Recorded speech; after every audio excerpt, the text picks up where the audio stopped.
Salve, galera! Como é que vocês estão? Lucas Aires aqui, começando mais um Encontro, o programa aqui da TV Torcedores que fala com os principais personagens do futebol, né? Os jogadores.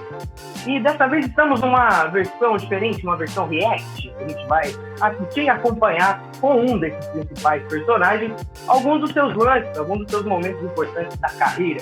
E dessa vez a gente tá com um cara que tem bastante material pra gente poder reagir, viu? A gente tá com um atacante nato, assim, campeão de Brasileirão, campeão estadual, campeão de Copa do Brasil, e um atacante que, assim, que é muito bem lembrado por torcidas alviverdes, né? A gente tá com o Leandro Pereira, atacante do Gambusaka. Fala, Leandro, como é que você tá? Fala, meu irmão, tudo bem? Prazer tá falando com vocês aí. Fico muito feliz pelo convite, pela participação. Então, vamos começar aqui, aqui informando pra quem tá assistindo a gente vai reagir aos gols, a gente vai assistir junto com o Leandro alguns dos seus principais gols da carreira, pela Chapecoense, pelo Palmeiras, pelo Gambusaka, pelo Sete Time. A gente vai assistir algumas dos pontos altos aqui da carreira dele e vamos conversando enquanto isso, né, Leandro? Que também é a parte boa, né? Resenha é a parte boa, né? Tem que ter resenha. Se não tiver resenha, tem alguma coisa errada. A melhor coisa de poder assistir futebol, poder falar sobre futebol, né? Internacional e Chapecoense 5-0. Foi. Na verdade, foi o meu primeiro ano eu tinha acabado de fazer um bom campeonato pela Portuguesa, um campeonato paulista. E anteriormente nós fizemos um bom campeonato da Série B pelo Icasa, quando a gente quase subiu, né? Onde nós quase subimos. E logo em seguida eu tive a oportunidade de fazer o meu primeiro campeonato brasileiro, né? Pela Chapecoense, da Série A pela Chapecoense. E esse jogo foi um jogo, assim, acho que foi um jogo marcante, não só para mim, mas para todos de Chapecó, pro time, né, de Chapecó, pela Chapecoense inteira, porque como você falou, foi o primeiro ano, da Chapecoense na Série A, onde a Chapecoense estava recebendo um rival, que era um rival que a gente dispensa comentários, que era o Inter. Então, criou uma expectativa muito grande para esse jogo. E claro que, né, o Inter era o total favorito, né? O pessoal falava, putz, vai ser um jogo difícil pra caramba, né? Os próprios torcedores da Chapecoense, na verdade, eles admitiam que seria difícil, né, que a gente ganhasse do Inter naquela partida. E aí, logo em seguida, eu pude fazer esse gol aí que foi, assim, um gol, pra mim, foi espetacular por tudo isso que eu falei pra você, mas especialmente porque era um gol pra mim importante, um gol em cima de um time que eu tinha jogado, inclusive, né? Eu fiz base no Inter. Então era um time que eu tenho até hoje um carinho muito, muito grande também por tudo que eu passei lá. Então, para mim, foi um gol muito, muito especial. Você dá eu achei curioso desse lance, que você dá uma falseada, assim, né? Você vai cabecear, mas você já vê que os zagueiros estão brigando, assim. Isso é algo que passa rápido pela cabeça, assim, de você ver que o zagueiro não pulou certo. Acho que eu vou pagar pra ver. Eu acho que isso é muito de centroavante, cara, porque, por exemplo, no meu caso, eu sempre tô esperando o erro do zagueiro. E nesse lance especificamente, eu olho muito a bola, né? Eu vi a trajetória da bola, porque, por exemplo, se o zagueiro tá na minha frente ali, ou tá disputando uma bola comigo, que eu vejo que ele vai chegar inteiro, aí eu não tenho como, né, esperar esse erro. Mas no momento ali que a bola vem, você pode ver, acho que é o Thiago Luiz sobe antes de cabeça com acho que é o Fabrício, se eu não me engano, que tá na jogada, e a bola passa. Então, naquele momento, era muito propício o zagueiro errar, porque o zagueiro também não estava esperando que a bola passasse. Então, eu já antecipei o erro do zagueiro também, eu antevi ali, eu falei, ele pode errar. E, graças a Deus, ele errou e eu consegui fazer o gol. Ali na frente do gol ali, o cara tem que ser o mais frio possível, porque senão o gol fica pequeno. E aí, vamos para um jogo também que é icônico, que apesar de ser uma derrota, eu acho que é um pouco simbólico essa partida, né, Leandro? E uma curiosidade, foi esse jogo que me fez ir pro Palmeiras. Pessoal, acho que todo mundo sabe, né, da minha negociação com o Corinthians nessa época. Nessa época aí, nesse jogo, nós já estávamos conversando com o Corinthians, realmente. Já estava praticamente quase que tudo acertado, né, para eu ir pro Corinthians. E aí eu fiz esse jogo, nós fizemos esse jogo, eu fiz 2 gols, né? Infelizmente a gente perdeu. E aí acabou o campeonato, né? E continuamos tudo acertado com o Corinthians, só que o Corinthians era contrato de empréstimo que o Corinthians queria, né? Contrato de empréstimo de 1 ano, com opção de compra, né? No próximo ano, no ano seguinte, no caso. E aí, depois desse jogo, acabou o campeonato, né? Depois, acho que tivemos mais 2, 3 jogos, acabou o campeonato, e aí eu fui de férias pra casa, enfim. E não tinha absolutamente nada de Palmeiras. Nada. E eu tava jogando um futebolzinho com os meus amigos lá em casa, lá. E aí minha mãe me ligou, ó, vem pra casa que o Neto, né, que é meu empresário, vem pra casa aqui que o Neto tá louco querendo falar com você e ele não tá conseguindo te conversar com você. Falei, pô, o que aconteceu, né, cara, pelo amor de Deus. E isso era acho que uma terça-feira, se eu não me engano. No sábado, nós já estávamos programado pra eu ir a São Paulo fazer exame pra acertar com o Corinthians, né. E aí isso foi numa terça. Eu cheguei em casa, falei, ó, liguei pra ele, o que houve, o que tá acontecendo, né? Desesperado de falar comigo, ele falou pra mim, cara, abre o seu e-mail e dá uma olhada no seu e-mail. Tá bom, beleza. Aí a hora que eu abri o meu e-mail, tinha uma proposta oficial do Palmeiras, cara, do nada. Eu falei, mas como assim, cara? Ele, cara, surgiu, o Alexandre Matos acabou de me ligar, ligou agora pra mim, perguntando se nós tem interesse em ir pro Palmeiras. Falei que obviamente que sim. E ele falou, me dá 20 minutos que eu te mando uma proposta. Deu 20 minutos, ele mandou uma proposta infinitamente melhor do que a do Corinthians, no caso. Nós fizemos todo o procedimento, apresentamos, olha só, nós temos uma proposta em mãos, assim, assado, tal. Conversamos com o Alexandre nos deu a proposta, nós estamos apresentando a vocês têm interesse em ao menos igualar essa proposta? Aquela conversa de, né, pô, vamos ver e tal. Cara, infelizmente, e aí depois ficou toda aquela coisa, o Edu ainda ligou pro meu empresário, um clima chato, vocês deram uma palavra. Não, nós não demos a palavra para vocês, nós estamos conversando, porém, né, somos profissionais. Né, bom, e dá pra ver em campo, você especialmente foi muito favorecido por isso, né? Marcou gol naquele amistoso lá de estreia contra o Shandong Luneng, marcou na sua estreia oficial, né, contra o Audax também, e, como a gente vai ver aqui, marcou gol na final do Paulista, no jogo de ida. Uma final que você começou bem, ó lá, já a bola pra você no comecinho do jogo. Como é que foi esse jogo? Você lembra bem desse jogo? Lembro bem, cara, foi um jogo assim que a gente entrou falando, cara, a gente tem que ganhar. Nós temos que ganhar, não tem outra opção para nós. E a gente, nessa época, nós tínhamos uma rivalidade muito grande com o Santos, né? Porque era a época que tinha aquela zoação, aquela brincadeira do Ricardo Oliveira fazer aquelas caretas, aquela coisa. E aí tinha o Gabigol no ataque, que também enchia o saco pra caramba, chato pra caramba com a gente. Então, nós tínhamos uma rivalidade muito grande com o Santos. E esse jogo aí, e esse gol também foi um gol assim que foi um gol muito combinado, que o Lucas sabia o que eu iria fazer. Então, eram jogadores, né, que a gente falava, ó, vamos ter cuidado, cara, vamos ter cuidado ali, porque uma bola que sobrar pros caras ali, os caras vão fazer o gol aqui na gente. Então, estamos dentro de casa, temos que amassar esses caras aqui dentro de casa e no segundo jogo lá a gente tem que, né, também jogar bem, mas a gente tenta fazer o resultado aqui dentro de casa.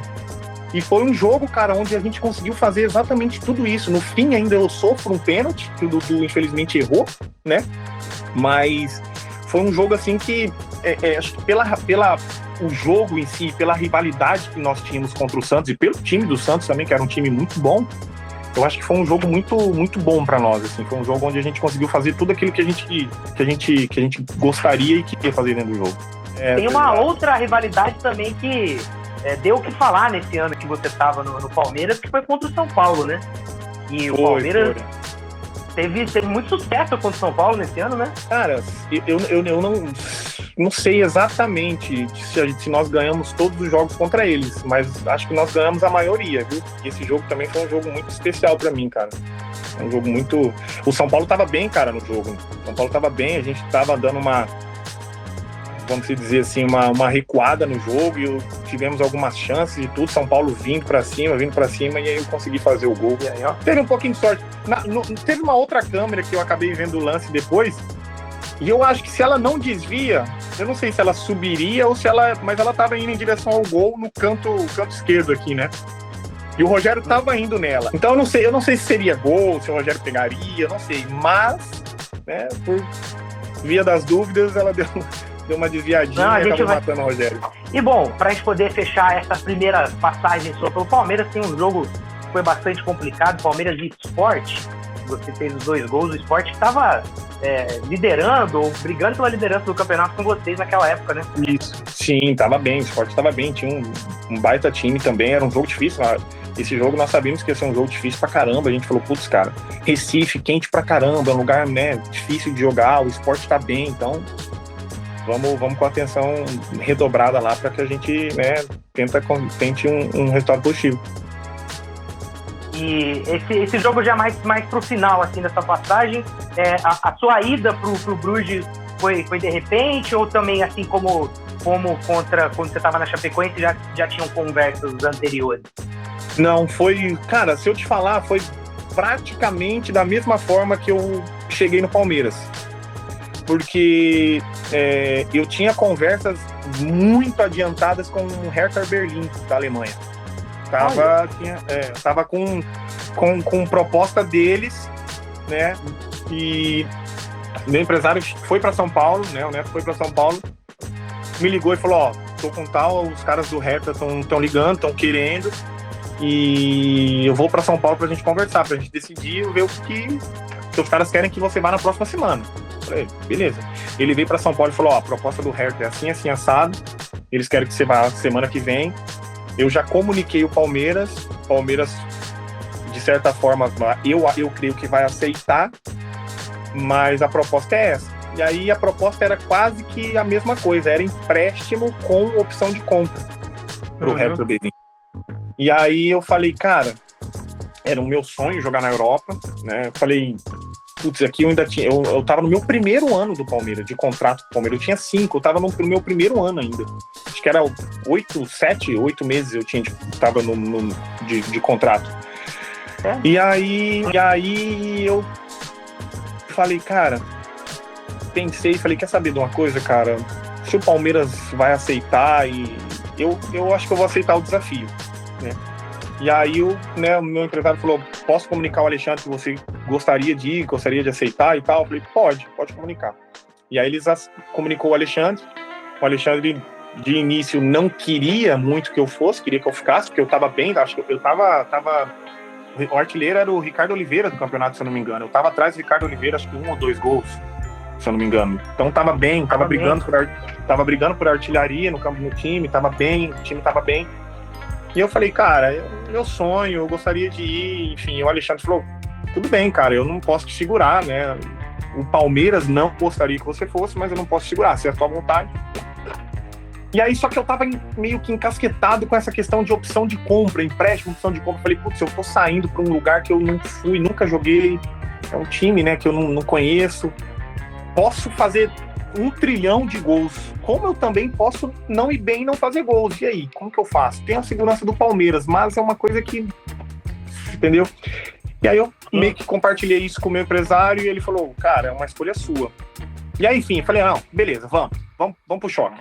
E aí, no outro dia, eu fui treinar, o Alexandre Matos me chamou na sala e falou, ó, eu acho que tem uma outra proposta pra você aí.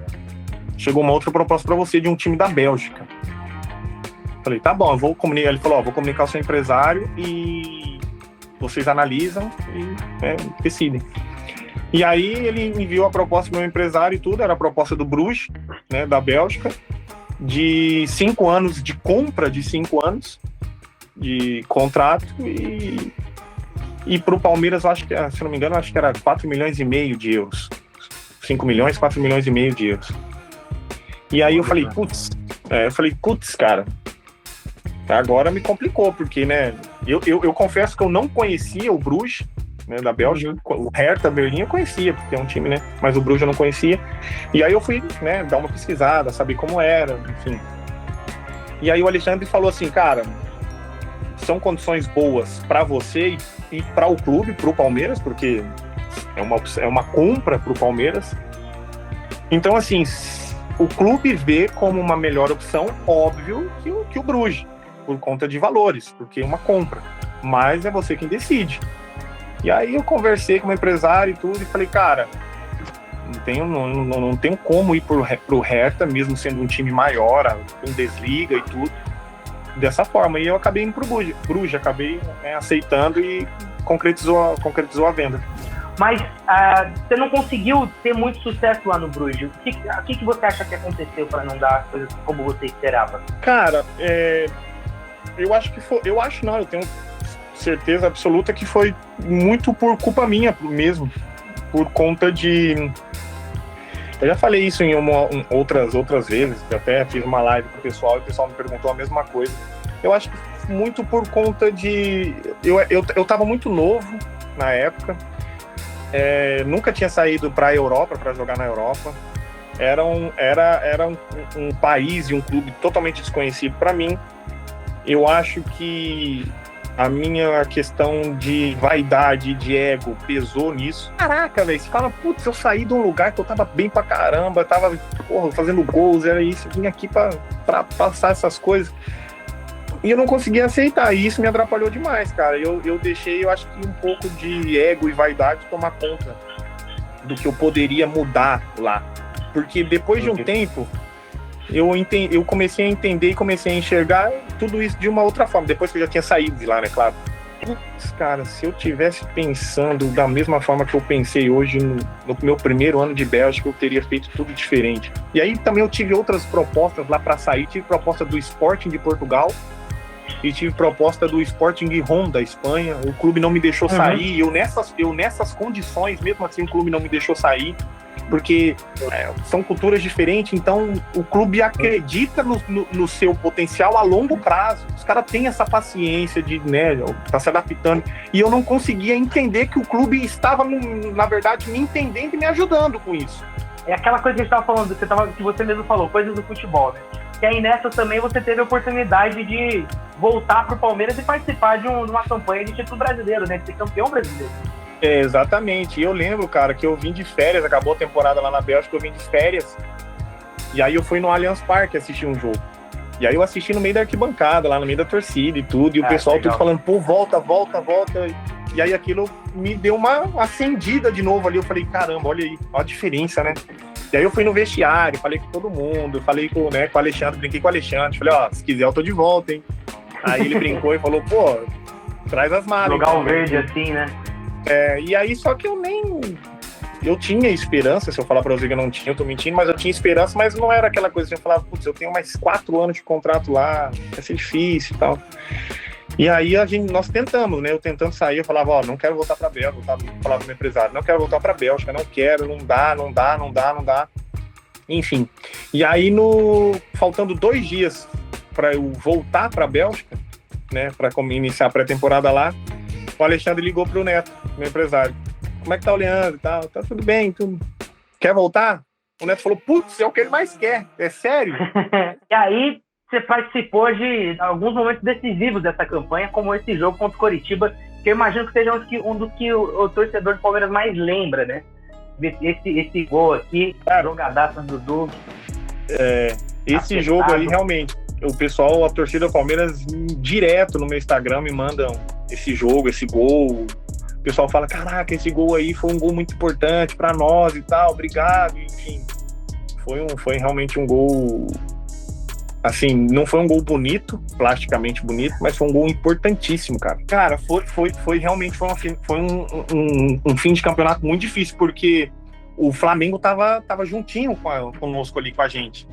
Então, a gente precisava... Eu lembro desse jogo contra o Curitiba, onde a gente precisaria da vitória, e no jogo onde eu fiz um gol também contra o Santa Cruz, lá no Arruda, que era um jogo importantíssimo também para nós. É aquilo que eu te falei antes. A gente tinha comprado a ideia da questão do paulista, né? A gente comprou a ideia também do brasileiro, cara. Porque a gente conversava muito, a gente falava muito, tinha reunião, assim, né? E a gente sempre falava, cara, esse título a gente só perde se nós dermos brecha. Só perde para nós mesmos. Não podemos dar brecha nenhuma, a gente tem que ganhar os jogos, nós temos que fazer de tudo para que a gente não para que os times que estão atrás da gente não encostem. Então a gente sempre buscava alternativas para a gente conseguir ganhar mais pontos. Vai ter o jogo contra o Santa Cruz lá no Arruda. Pô, vamos ver o que os caras fazem e vamos neutralizar isso aí dos caras e pau. Vai ter o jogo do Curitiba. Então a gente sempre estudava muito o time dos caras, né? Do adversário, no caso. E todo mundo comprou a ideia de ser campeão, cara. Todo mundo comprou a ideia de ser campeão. Ninguém, você conversava com os caras, ninguém tinha a menor dúvida. Tava assim, putz, esse jogo vai ser difícil. Os caras falavam, pô, o jogo vai ser difícil, mas nós vamos ganhar. Pô, o jogo do Flamengo vai ser difícil pra caramba, mas nós vamos ganhar, não tem essa. Então a gente, acho que essa questão da mentalidade aí, do comprar a ideia foi muito forte pra nós, cara. E aqui, fechando essa incursão palmeirense aqui, o gol que você faz contra o Santa Cruz, uma partida maluca, né? Um 3-2, bem aberto esse jogo, né? Foi, cara, foi. E esse lance do gol aí foi um lance assim que... Foi um lance totalmente despretensioso. Eu acho que o Moisés lança a bola, ele ia lançar, não sei se era pro Guedes ali, ou pro baixinho que tava entrando pro grupo. E aí o zagueiro acabou tirando. E é uma jogada interessante porque também eu já antevi essa tirada do zagueiro. Você pode ver que eu paro, eu recuo. Na hora que a bola tá no alto, eu dou uma recuada ali, eu falo, ele vai tirar aqui. E foi exatamente o que ele fez. Ele tirou pra trás ali. Dá um pulinho assim, né? Vamos aqui pra dar uma viajada no tempo. Vamos pra 2002, outro grande jogo aí, de volta na Chapecoense. Acho que um jogo também importantíssimo na história da Chape, né? Chapecoense 1-0 no São Paulo. Recorde de público lá na Arena Condá na época.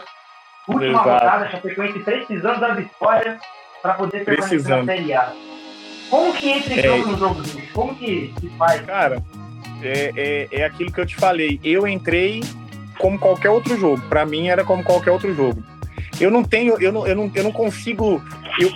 Eu entro. Se eu falar para você que eu entro muito tranquilo, não entro muito tranquilo. Mas eu também não entro com aquela necessidade de ter aquela pressão. Eu não consigo isso. Um cruzamento do Canteiros aí, que era uma jogada também que eu falava muito pros laterais e pra ele ali, que tava sempre naquela área do campo ali, eu falava, cara, pegou na ponta da área ali, no bico da área, deu pra cruzar? Cruza, porque se eu não fizer o gol, eu vou trombar com o zagueiro, a bola vai sobrar pra alguém, ou alguma coisa, eu me viro ali na área. E os caras, pode ver que ele pega e já cruza e já consegue fazer o gol. Você sai da Chapecoense em um momento, assim, numa certa primavera, assim, da Chapecoense, que estava fazendo a sua primeira temporada na primeira divisão, e aí você volta depois, né, que tudo aconteceu com a Chapecoense em 2016. Queria entender como é que foi esse retorno, o que passou pela sua cabeça, como que o pessoal se comportava, né, nessa sua volta, o que você encontrou de diferente na Chapecoense?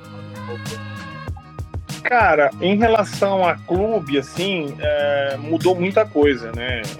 A Chapecoense de 2014 lá atrás era uma Chapecoense recém-nascida na Série A, tinha acabado de subir para a Série A.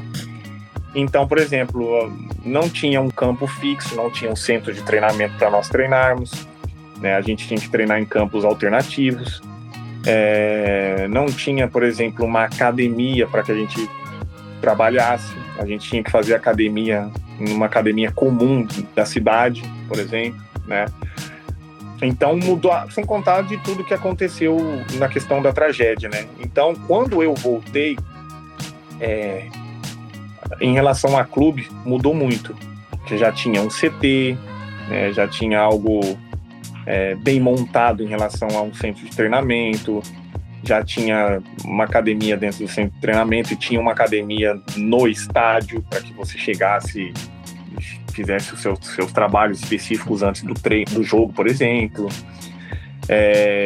Eu acho que a questão administrativa do clube sempre foi muito boa, mas na segunda passagem eu vi que ela melhorou muito, né? Melhorou mais ainda, no caso.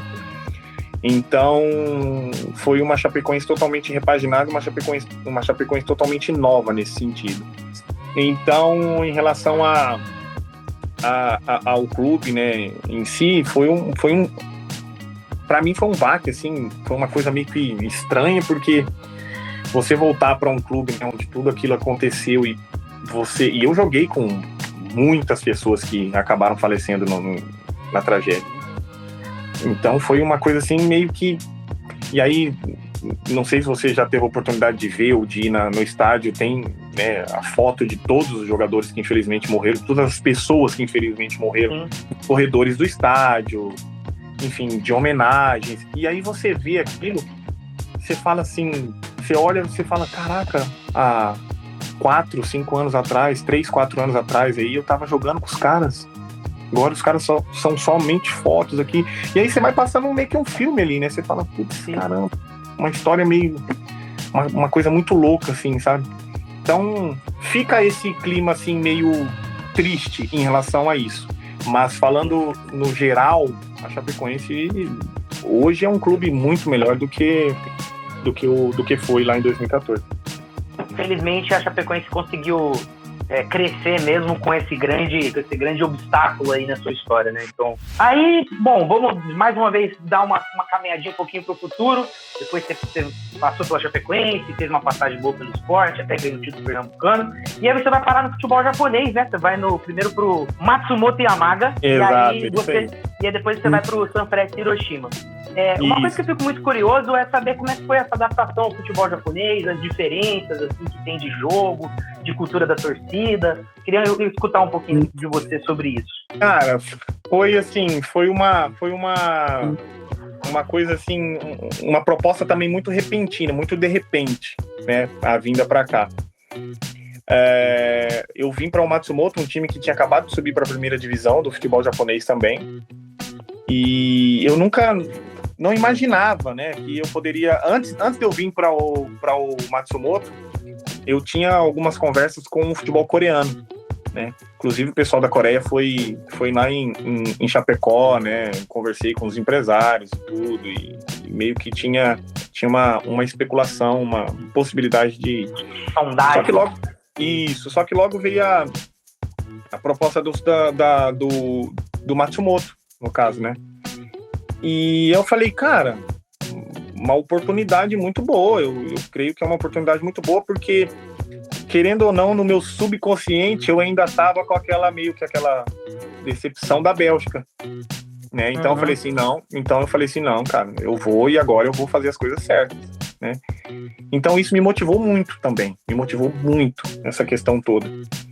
E eu chego no Matsumoto, né, um time que, igual eu falei, um time novo, tinha acabado de subir para a primeira divisão do futebol japonês, e foi uma adaptação difícil, cara, não foi uma adaptação fácil não, porque aqui o futebol é um estilo totalmente diferente, os treinadores japoneses aqui são totalmente diferentes, e eu tive a oportunidade de pegar um treinador no Matsumoto que era um cara muito difícil, cara, um cara muito complicado realmente de trabalhar. Não em sentido de ser uma má pessoa, não. Em sentido de trabalho, de futebol mesmo. E aí, muito exigente. Porque o futebol aqui é muito dinâmico, cara. Muito dinâmico. Os 90 minutos, pra você ter noção, o meu GPS aqui, eu faço 10 km por jogo. 10 km por jogo. E pra mim isso era muito difícil, cara. Exato, um centroavante correr assim, pra mim era muito difícil. Eu falava, caraca! E aí, nos primeiros jogos, foi difícil e tudo. E esse treinador era um treinador que exigia muito isso. Eu não era habituado a fazer, né, esse tipo de jogo. E aí eu lembro que uma vez ele não me colocava pra jogar também, tudo, né? Me colocava, quando colocava pouco tempo. E aí eu fui conversar com ele, chamei ele pra conversar depois do treino e falei, olha só, eu vim pra cá pra jogar, pra fazer o meu melhor, mas eu vejo que você não tá me dando oportunidade. O que tá acontecendo? O que eu tô fazendo de errado? O que tá vendo que eu não tô conseguindo jogar? Você não me coloca pra jogar, enfim. E aí ele chegou em mim e falou assim, é que aqui o futebol é diferente, nós treinamos e trabalhamos de uma forma diferente.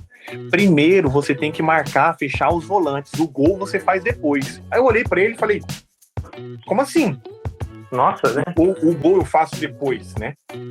Então, era um cara que ele tinha essa dificuldade de entender, porque o gol pra ele meio que ficava em segundo plano.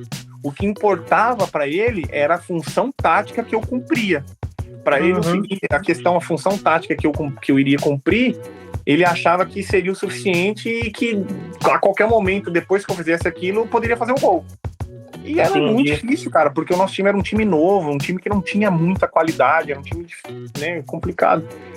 E aí passou 6 meses e eu não me adaptei, não consegui jogar com ele, né?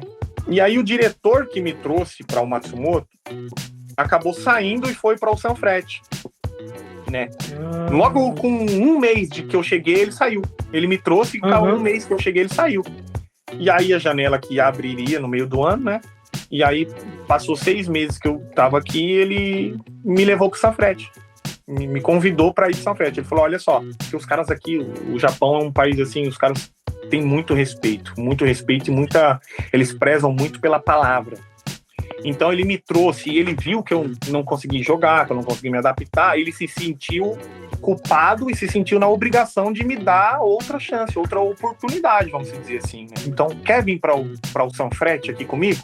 O treinador aqui, ele gosta de você, eu já apresentei você para ele, no caso, ele gostou. E falei, óbvio que eu quero ir, claro, com certeza. E aí eu fui pro Sanfrecce. Aí eu fiquei, né, os 6 meses no Matsumoto, nos outros 6 meses eu fui pro Sanfrecce. Aí eu consegui nos meus primeiros 6 meses eu consegui ir bem, fiz acho que 5, 6 gols, porque não tinha muitos jogos também, não tinha muito tempo. E aí no meu segundo ano foi esse ano que foi esse ano que a gente tá vendo aí nos vídeos aí, que eu consegui ser quase que um artilheiro da J-League e marquei 17 gols, se eu não me engano. Vamos só ver esse primeiro gol aqui contra o Vegalta Sendai.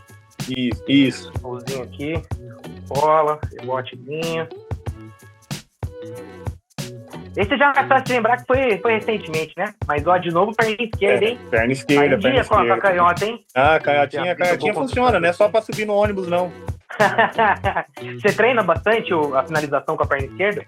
Eu gosto de chutar com as duas, cara. Gosto de chutar com as duas. E para um centroavante é uma bola importante, né? Porque é importante. Fica menos marcável, né?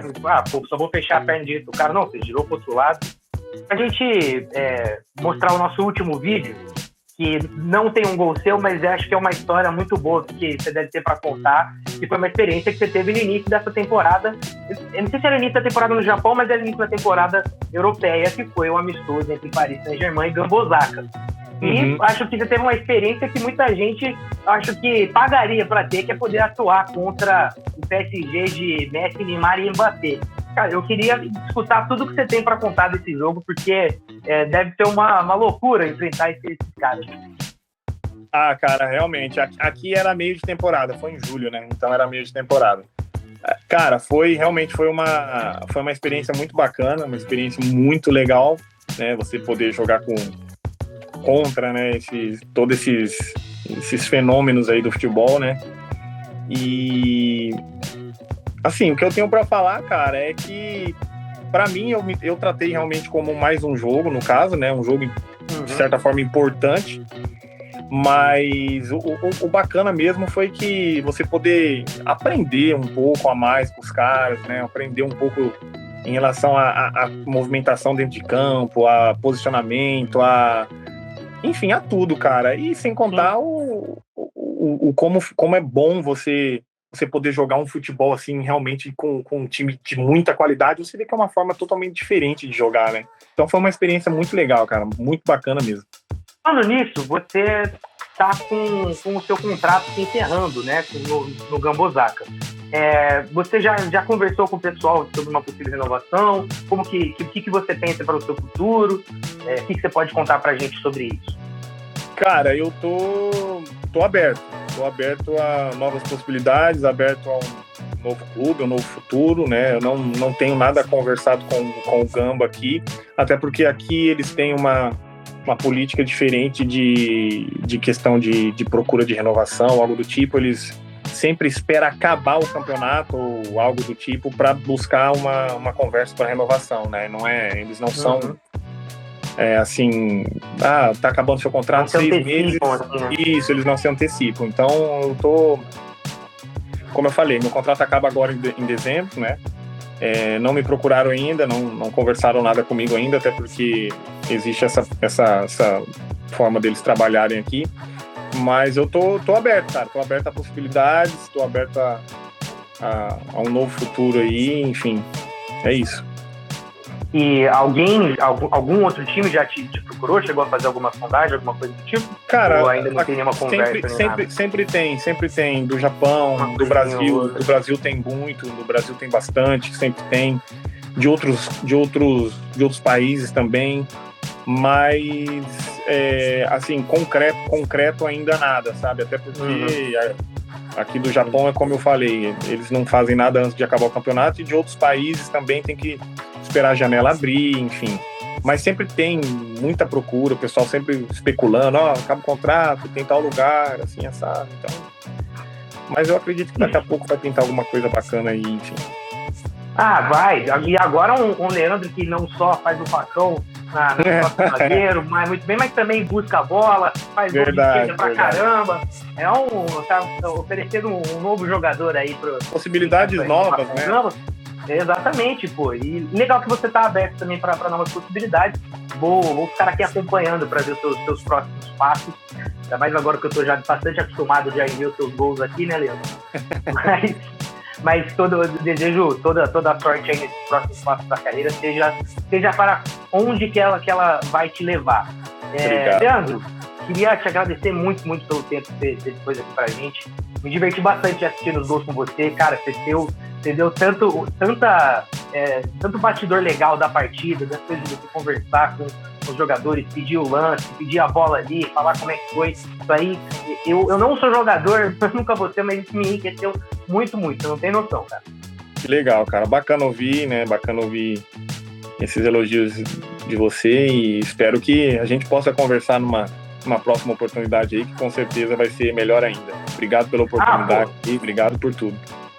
O microfone, o espaço tá aberto, e quando você quiser somar, a gente conversa de novo, que de bola. A conversa é ótima. Só que você vai precisar marcar mais gols, viu, velho? Você vai ter gols novos, a gente assiste os gols novos. Ficar repetido não vale, né? Não, pode ficar tranquilo que vai sair novos gols aí. Beleza. Mas, muito obrigado mesmo, viu, Leandro? Pra quem tá assistindo a gente vai ficando por aqui. Muito obrigado, galera. Valeu!